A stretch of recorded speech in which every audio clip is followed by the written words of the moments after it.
저들은 왜 도망치지요? 소환사의 협곡에 오신 것을 환영합니다.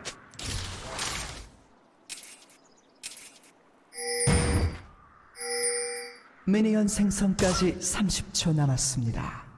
즐거운 게임이군요.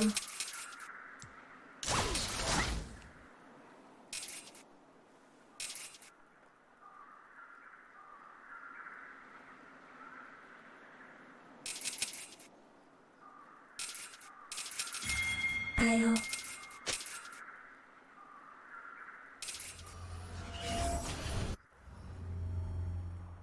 미니언들이 생성되었습니다.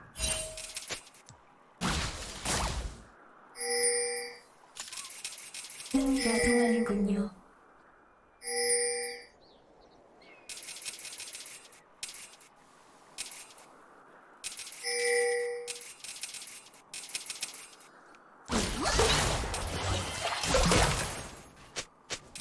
태엽 갖는 중.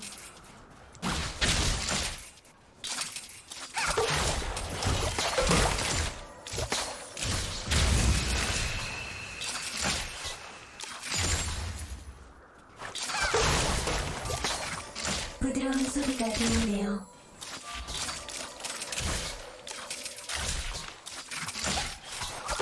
파괴하세요.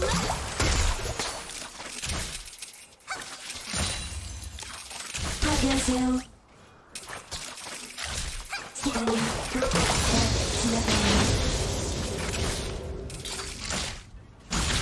방출하세요.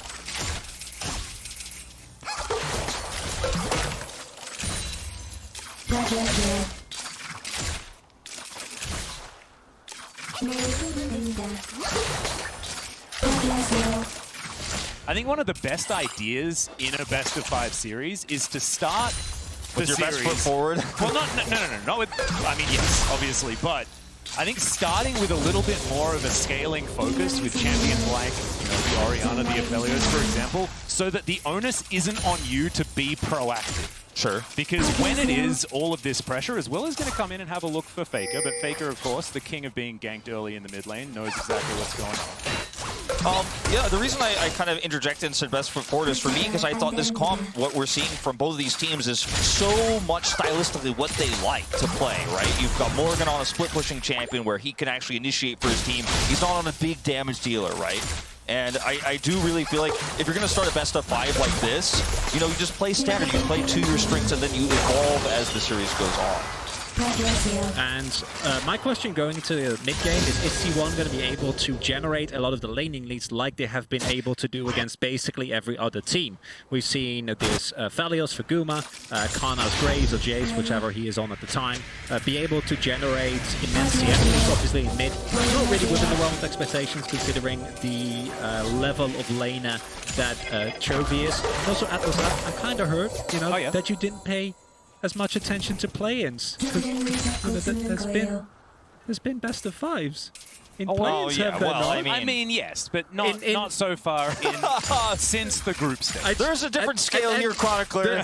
That's not what I'm saying. The most beautiful thing is that I know that you've been so invested in Hanwha's journey. So I know that you know this. Well, of course I know that. Oh, yeah. It is the first of the best of 5s of this stage of Worlds. Okay, let's maybe go with that. Thank you for this damage though. Yeah, FAKER's down to about 100 health. Show more autos will need to come through. Command Protect is going to make sure that FAKER does survive with his flash intact. His hook connects on the bottom side, but Willer is here in the nick of time. He's totally fine here. Scuttles traded, and you know what I was gonna get into here is Chovy is the type of player who will put the threat on with the Zoe. A lot of Zoe players play a lot more passively. They're sometimes fearful of ganks potentially, as we got action all over the place. Yeah, Morgan going for a bit of a trade. Working out pretty nicely there as he had just teleported back in, so don't get overly excited, everyone. Of course, Kanna just trying to get as much as he can before getting that teleport off. Restocking on some items. Of course, Morgan is a bit of a soldier. He's got a backup sword and his sword and shield. He is ready to go to battle. Kana comes back to lane here, but something I wanted to point out earlier in terms of the stylistic differences between these two teams is that with HLE Esports, the majority of their damage comes from Chovy, 31, compared to Morgan sitting at 19. And the exact opposite is true of T1, where Kana sits at 31% of the team's damage and FAKER sits at 19.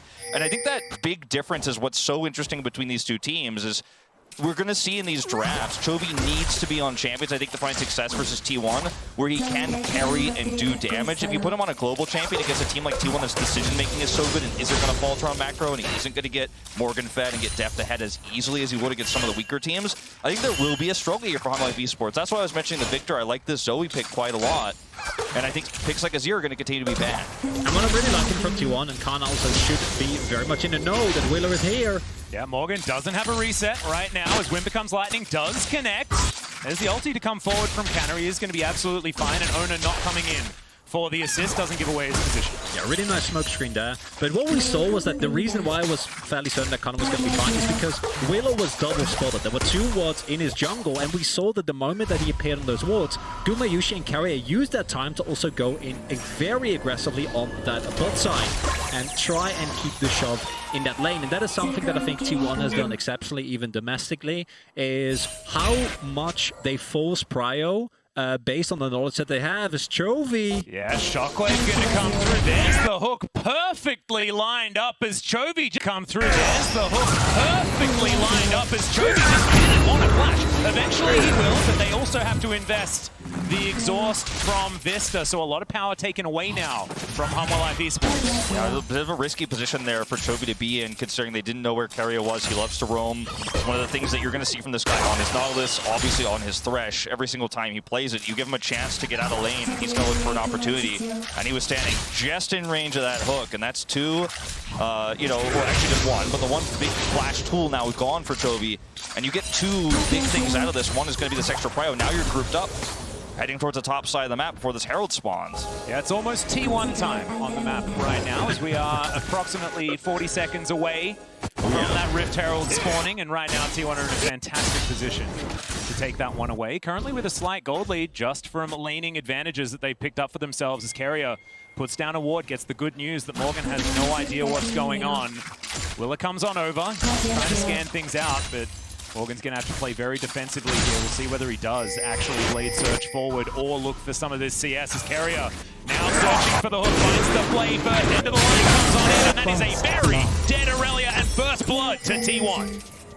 2 huge plays from Carrier right off the get-go. Takes away Chovy's flash, and they're able to get prio and set up for gathering around this Herald. Then they're able to, right before it spawns, pick off Morgan with a fantastic hook. He has a control ward with him, is able to verify Morgan doesn't know he's coming. And T1, they love to fight for these Heralds. Sometimes they flip games over it. It's actually one of the things that HLE should be looking forward to is T1 might take a bad fight on this Herald, but when you get that free kill, you push Chovy away, you get his flash. This is just easy. You push Chovy away, you get his flash. This is just easy pickings for this early game for T1. And if Morgan doesn't die there, if the coordination is a little bit better, Wheeler says, hey, my Reptile is missing, they might be in topside. They know how much T1 loves to play towards this. I think they might be fine because Deft and Vista were able to shove in an entire wave into that bot lane turret, and without a teleport available there was no recourse. But because that kill was given up, no contest was possible surrounding the Herald. It's been a kill, it's been the turret plates picked up, and now all of a sudden Gumayushi is getting even more fed. That wave that he missed on bot side doesn't matter anymore,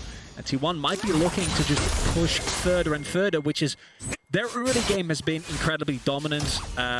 In the LCK games that they've lost, those first 15 minutes are always lethal.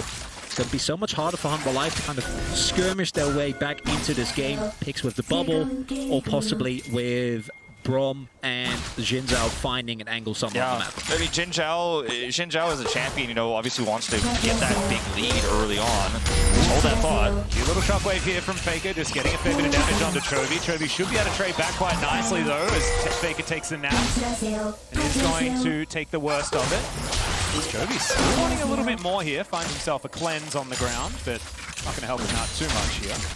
problem with this, too, for HLE Esports is that even though Chovy gets the better of the trade here in mid lane, they're not going to be able to get a cross-map play. You had Kana on the bottom side of the map immediately pushing the wave there. Now Morgan's catching it. Chovy's pushed out a lane here. They can't contest a Drake. They can't start a Drake, rather. And so T1 just have ultimate control on the map in all lanes and all parts. And you just have to be so careful of giving T1 this little bit of an edge with a composition like this where they already have such safe engage across all parts of the game. And also look at the power of these T1 picks. You can argue that, of course, the talent in of itself not going to be the greatest. I think that outside of moving up front and denying vision, it might be a little bit hard to find a specific engage. But simultaneously, like Graves, Oriana, Aphelios, all these picks in the mid to late game are going to be terrifying, right? And it's carry as Fresh.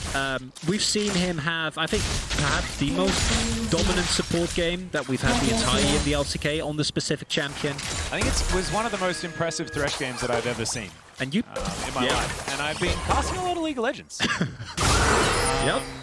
Seen a fair bit of that. Well, this Drake is going to go over for free because there's a little bit of a hole in T1's vision, and Chovy was getting the better end there of the mid lane, so can't contest here as T1 don't know about this, don't have full vision. It's actually taken away there by Willer. So this ends up being a nice trade back on life, basically getting an objective free. It's not as equivalent, of course, as the power you're going to get in that Herald, but they're looking for something here bottom side. Kana does not have vision. It's going to come on down here, even on levels here between the jungler and the top laner. Kanna has been on an island just a little bit here. Some last-minute plates to come through, or last 3-minute plates, I guess, if you want to be technically correct. As Gumayusi looking for Vista here underneath the turret. The flash gets him out of the way of the hook, as Vista's looking to keep himself alive. Ona now in trouble as Deft turns up once again. He gets exhausted immediately. Vista, what the heck was that? Unbelievable play from the HLE support! And they take away T1's jungler. Chovy now looking to try and get some more done, but Kanna is going to turn up once again. Decent little paddle star, and they get the flash out for the shockwave. And even the bottom side of the map, Aurelia's getting pushed there. There's waves crashing into a turret. He's going to get another plate here at least. And this is a win in all 3 lanes here for HLE Esports. And this is a really big swing. And T1 think they can go for the top side play because it's their strong side, right? They've been diverting all their resources. They know we're going to give this Drake. It doesn't matter. We swapped our bot side to top to make sure that we can keep that push going, that we can get more plates onto our Aphelios. And then they think it's easy peasy. It's a dive on the Brom. We have 3 people here, but Ono isn't actually there at the start of their play. A little bit over-eager from T1. And now a Goldlink that was 1.6k. All of a sudden, a lot less. Yes, there is still a lead, but this does show that you need to respect Hanwha. And talk about Chovy, Deft has had a stellar tournament thus far. Just picked up the first kill, finished his mythic.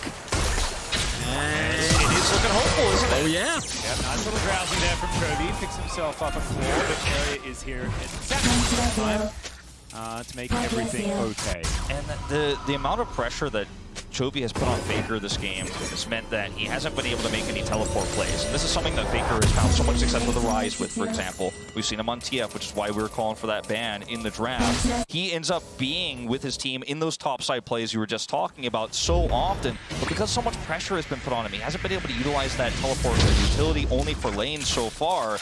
As you can see, he teleported right back because he ran out of mana there. And it's really unfortunate because that's one advantage he had over Chovy. Had he not been so pushed in, could look for something there on the top side, but he's just been sitting in lane. Also, very important is that we see a really big swap here from what the T1 has mostly done, which is funnel all resources into Kana. Right? They've been, in most of their games, not all of them, but the biggest amount has been FAKER on a global champion and try to get Guma will be in lane, Carrier will be out, Owner's camping top, and Kana's getting all the resources that he needs to carry. But in this game, it's been all about Gumayusi, and this is something that T1, we've seen them do every now and then. We also saw them do when Teddy was on the team and he was the one playing, or he's still on the team, but when he was the one actually playing, important clarification there. When he wasn't on the bench. Yeah, exactly. And I am honestly very happily surprised to think that for Vista, that individual play in of itself might not look too big, but that is the type of momentum swings that haven't played T1 in the past. This team is incredibly good at finding early game leads, but actually maintaining them, they're not as strong as a team like Damwon, where once they get a lead, that lead is not going anywhere. But T1 have had a lot of these swings in the past. Now they're going on Deft. Yeah, Owner's looking for the dive. This turret is so extraordinarily low. They get themselves the teleport out as Gumayusi taking a lot of damage here as well. Deft moving forward as Hanwha. They do have all the boys together. Yeah, they're going to look for a might fight. need to get out of this one. Yeah, exactly right. Troll Ward goes down, Armor Life, wrestle back, some vision control. Right Now looking for Shirley, exactly right. I mean, this is actually an extremely aggressive play that T1 attempted. They were able to lantern owner. T1 attempted. They were able to lantern owner in for him to jump over the wall. There's almost no turret there, but you're really underestimating the fact that bullet time can clear that wave. It's not really a feasible dive to pull off here. Well, Owner's going to get slowed down by the Winter's Bite. Teleport available from the Graves. He is making his way towards mid lane, utilizing it. Will now get this minion wave pushed forward, but Hanwha got the prize they were looking for. I would have loved if Kana just stayed bot and pushed that bot side turret, right? Could have just gotten that. T1, they were really looking for a fight there, but no one on Hanwha actually making a mistake, walking up too far and getting hooked in. Now, Gumayushi's still going to be able to pick this up, but I do love the investment from Hanwha to like try and actually hold onto their objectives as much as they can. Once the teleport was forced, I think T1 should have said, okay, we've already got the summoner, we can give them Herald, just back off, let Karma get the turret, and then look further. I don't think that teleport from Karma had to be invested, but clearly a team call, and that does mean that you get a little bit less than you could have gotten out of that play, but it's still a growth link for T1. Yeah, it does also, I think, really showcase that HLE Esports knows their opponent well. Like, they're playing so well around what T1 would do in this scenario. They're prepared to counter this dive and take the Rift Herald because they know T1's going to be coming at this timing. And that's a good sign for a best of 5 like this. You're not figuring it out but you already know. Now we're going to look for some extra gold here with this second Herald. They're going to go down low, Shockwave not quite able. Chovy comes through, Faker still incredibly low after the bullet time, but isn't going to fall down. Doesn't have teleport, so he's going to be away for a little while as Chovy as well, under half HP. See HLE Esports still wanting to fight for this Drake. 5 versus 4, Drowsy comes through. This is part of the danger time for this Zoe. Collateral damage just right, sidestepped by the Zoe. T1 wrestled out of the river.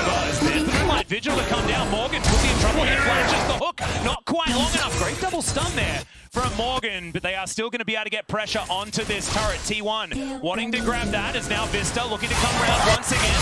There's the ultimate come through. Morgan only one person can take that lantern, and now Canna could be in trouble. He's down so low and trying to get the damage out. Ends up finishing them off in the end. Morgan likely to fall as well. It's 2 for 1 so far for T1. And HLE Esports now forced to leave. Flash comes out from Chovy. That's one that he stole away as T1 are on the wrong side of this Drake, but now with the man advantage. It's not over just yet. They keep looking. I mean, this is so risky for HLE Esports here. The Shockwave ball delivery system here, and Vista, he's going to go golden for a little while, stands beside Willa, keeps himself alive for the moment.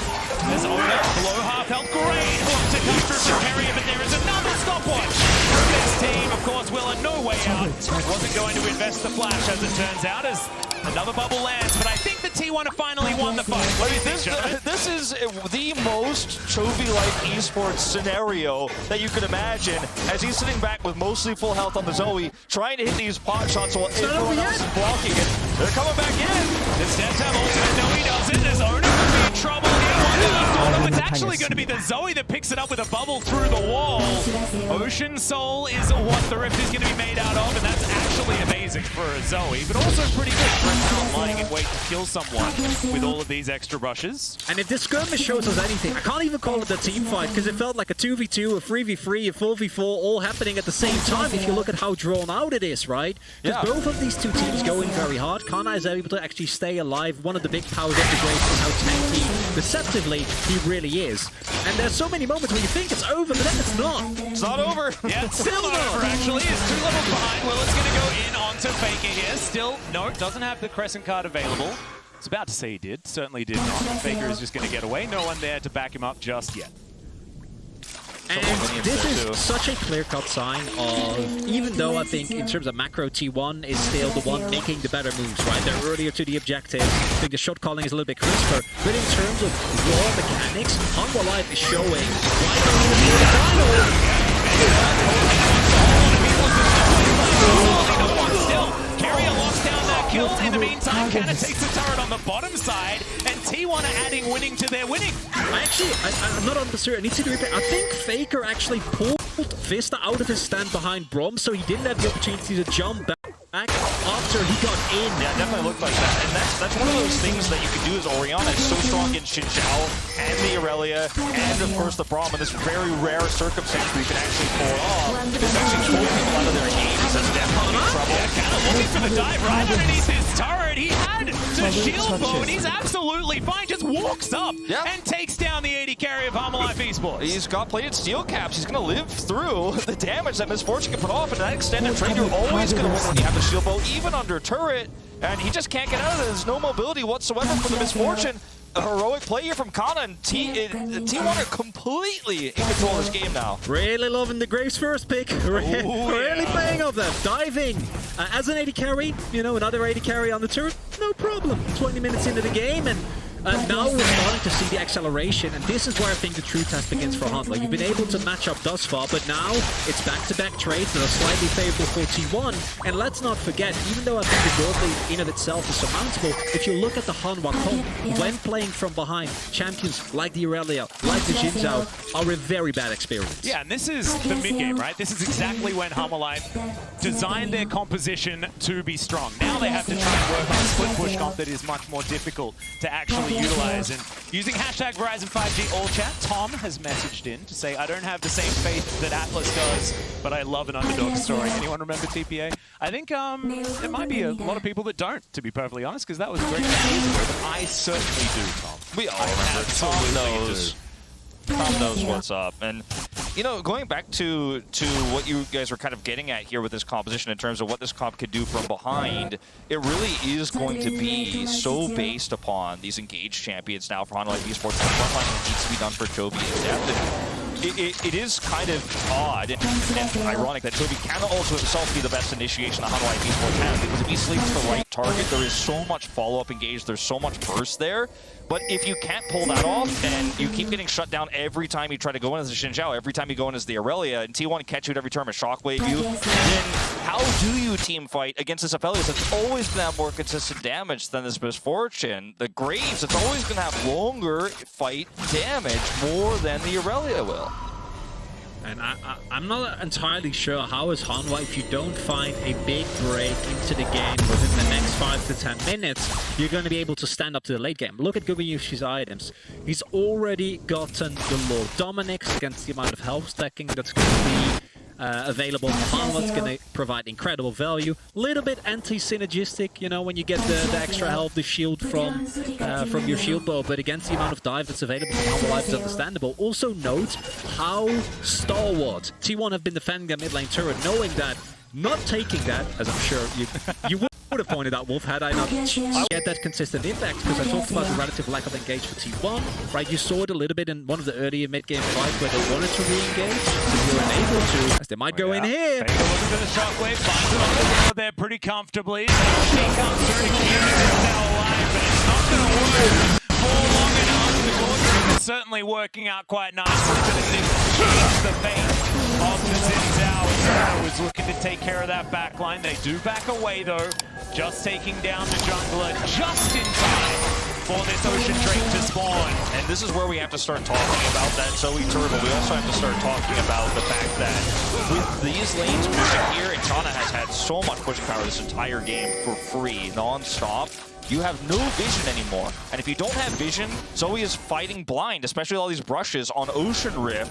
So you're just not going to be able to even walk towards this. And you're just going to be throwing darts in the dark, essentially, as Toby in this game if you can't win a team fight before an objective. Because T1 have so much pushing power, there's so much wave clear with this comp as well. Like, you're just clearing waves, and T1 are getting objectives. In addition to that, I think one of the problems that you're facing now as Hanwha is Chovy has gone for a very utility-based build, so he has a lot of survivability. He can throw out a lot of bubbles, right? Has the Everfrost, also went for the Lucidity boots.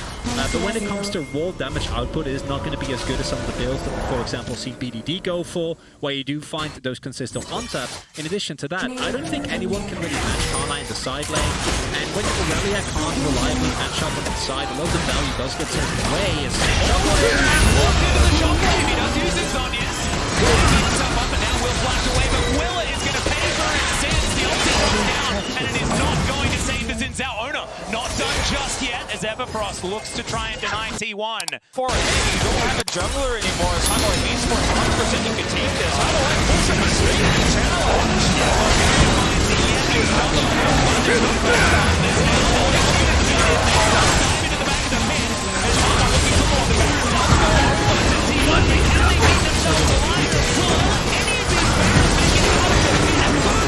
He's about to say yes. The bullet time not finding the value they were looking for, but the bubble will now connect. And Chobi's going to find the paddle star there as well. So Owner has been taken down. 2 Barons remain on the side of T1, and it looks like 2 Barons will survive. The risk to actually challenge this as HLE Esports, despite what was a fairly successful team fight there, was so high. You end up getting wiped there. You might just lose the game in that moment. You're going to lose the rest of your map control. You're going to give over those inner turrets and inhibitor control as well. But they end up fighting it back. They take away some of those Baron buffs.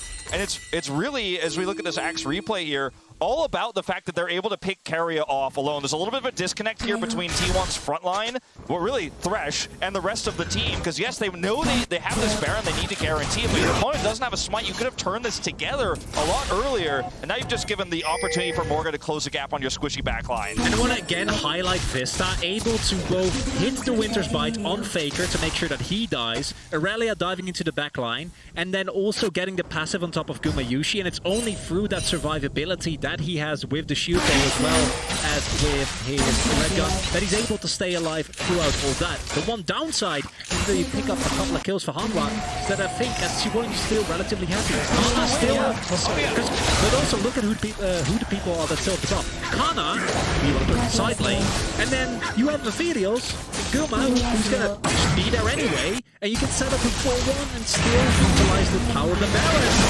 Utilizing things, I'm just gonna say no. He is a bruiser assassin right now. There's too many archetypes here for this one. It's very, very strong. Chobi now diving over the wall. And Faker looking to throw his orb out.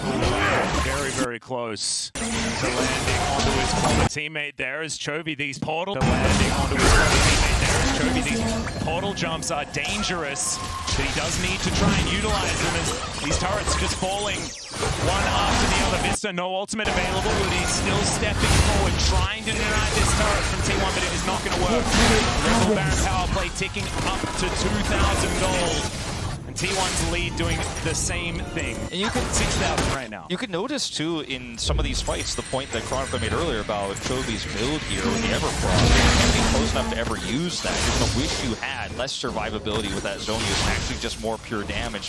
Maybe you can blow somebody up because T1 are just grouped up. They have better vision. So if you just hit someone with a battle star with this low damage build, it's not going to be that impactful. T1 will just sit through it and move on. And if you're the one who has to carry these fights and look for picks and look for those blow-ups, this build probably isn't it. Now, I understand that in the longer fight, the survivability might mean that he could carry that extended fight, but where we are in this game, I don't think that longer fight almost ever happens.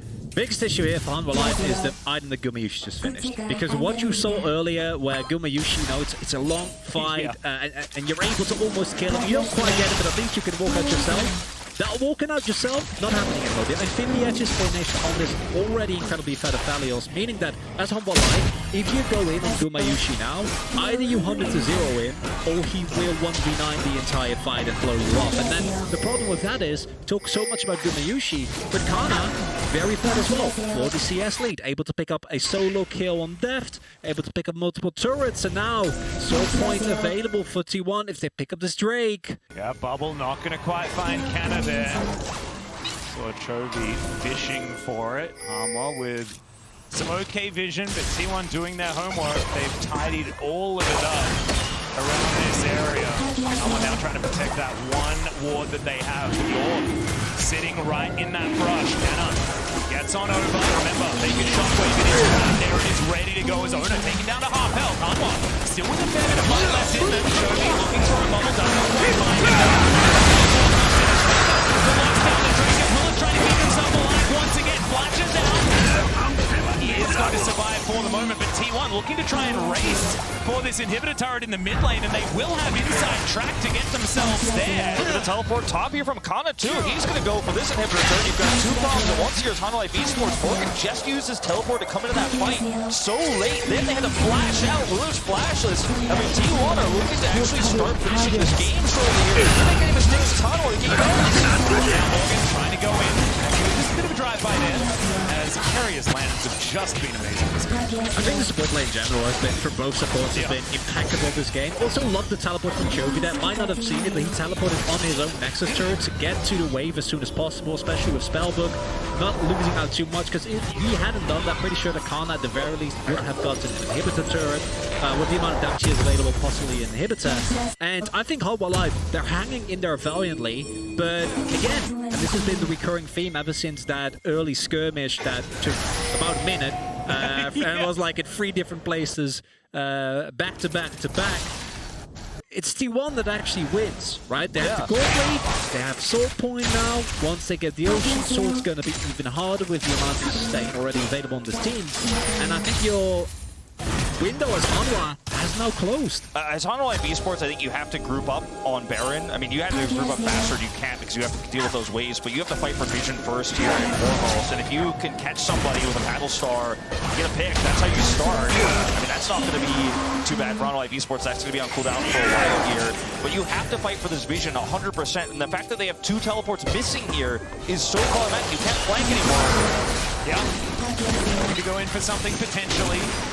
Able to quite find anything here. T1 just own the round against a Zoe, like she just can't do anything when that's the case. Owner's even going to steal away this red buff. The entire jungle on both sides of the map belongs to T1. There's a little bit of a nap here, but he's so tanky. Willa can't say the same thing as Morgan looks for some stuns, but he doesn't quite find them. The Crescent Guard looks to try and keep them around, and it's not going to be enough as Kenneth's going to get knocked up, but then he's still disengaged. Another dive forward as it is going to be a bit sleepy time for Owner, but he's going to be able to make his way out and picks. Chovy's landed so many bubbles, but it just does not matter. And while this happened, T1 had a great setup on both sides to shove in. That's going to push through the turret, getting damage and giving up 3 minions as well.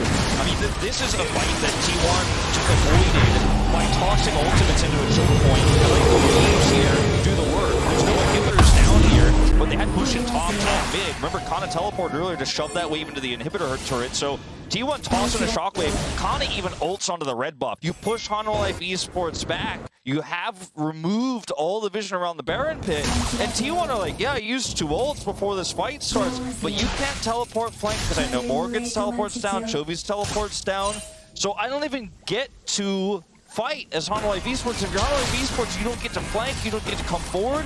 And T1 are like, well, now you got to clear waves. I'm going to kill the Baron. Look at how much damage we have 32 minutes into the game with this Aphelios.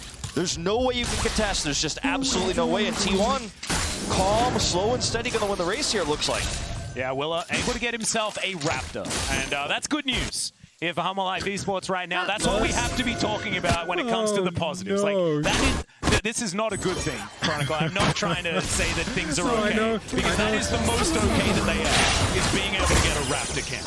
Because this is, like, the game has ticked past the Hanwha time. They had their time, theoretically. It was about 15 minutes into the game until about 25 is when they theoretically started. That time has gone. T1 in so much control.